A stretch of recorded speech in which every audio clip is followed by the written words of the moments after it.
பணம் சம்பாதிக்கிறதுனால உண்டி சேராது, அனாவசிய செலவு பண்ணாமல் இருந்தால் சேருங்கிறது. ஒரு தர்மம் துளசி பூஜை, இன்னொரு தர்மம் ஏகாதசி உபவாசம். தீவிரம் இருக்கிறவனால தான் எதுலையுமே வெற்றி அடையும். பரம லௌகீக வாழ்க்கையில இருந்தவரை தன்னுடைய சரணத்தை ஆசிரியிக்க முடியுமா பகவான் பண்ண.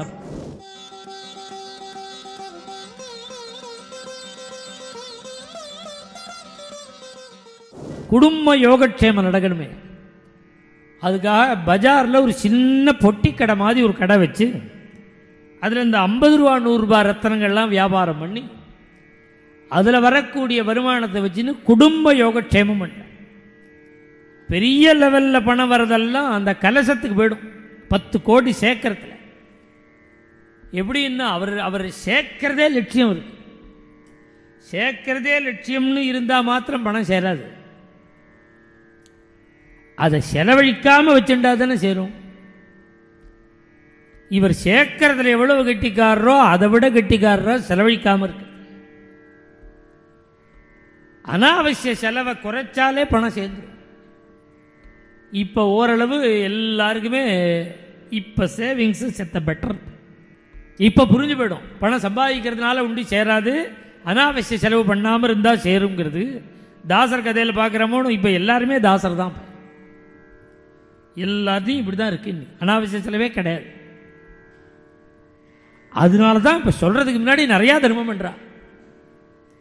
இப்போ தர்மம் நிறையா நடக்கிறதுக்கு காரணமே அனாவசிய செலவு குறைஞ்சது தான் காரணம். சின்ன கடையை வச்சுருக்கார், பொட்டி கடை மாதிரி. அந்த கடையில் வரக்கூடிய வருமானத்தை வச்சுட்டு குடும்பம் நடத்துற அந்த அம்மாவுக்கு நிறைய தர்மம் பண்ணணுங்கிற எண்ணம்.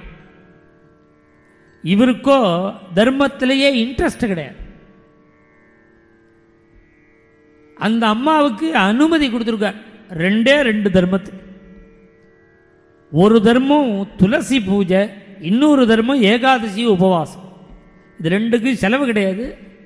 ஒன்றுக்கு செலவு கிடையாது, இன்னொன்றுக்கு வருமானம். என்ன வருமானம்னா சாப்பிடாமல் இருந்தாலே வருமானம் தான். அந்த சாப்பாடு பணம் லாபம் தானே. அந்த அம்மா துளசி மாடத்துக்கு கீழே ஒரு பாண்டுரங்கனுடைய விக்கிரகத்தை வச்சு நித்தியம் துளசி பூஜை. இவரோ நகைப்பொட்டியை வச்சுட்டு தேசோபிசாலகான்னு சுத்தரார். சம்பாத்தியத்தில் அவ்வளவு தீவிரம். வாழ்க்கையிலேயே தீவிரம் இருக்கிறவனால தான் எதுலையுமே வெற்றி அடையும். இப்போ தாசருடைய இந்த கஞ்சத்தனம், பணம் சம்பாதிக்கணுங்கிற ஆசை தோஷமே கிடையாது. ஏன் தோஷம் கிடையாதுன்னா அதில் அவர் 200% சின்சியராக இருக்கார். இந்த சின்சியராக இருக்கிறதுங்கிற ஒரு வாசனை இருக்கு பாருங்க, ஒரு அபியாசம். அது திருடமாகிடுதுன்னா இடத்த மாற்றினா போகிறோம். அப்புறம் இப்போ பணத்தில் இருக்கிறது நாளைக்கு பாண்டுரங்கிட்ட வரும். அபியாசம் தேவைப்படாது. அப்புறம் ஏன்னா அவருக்கு பணத்திலேயே அபியாசம் வந்துடுது. இப்போ இடத்த ஒண்டி பிளேஸை மாற்ற போகிறார்.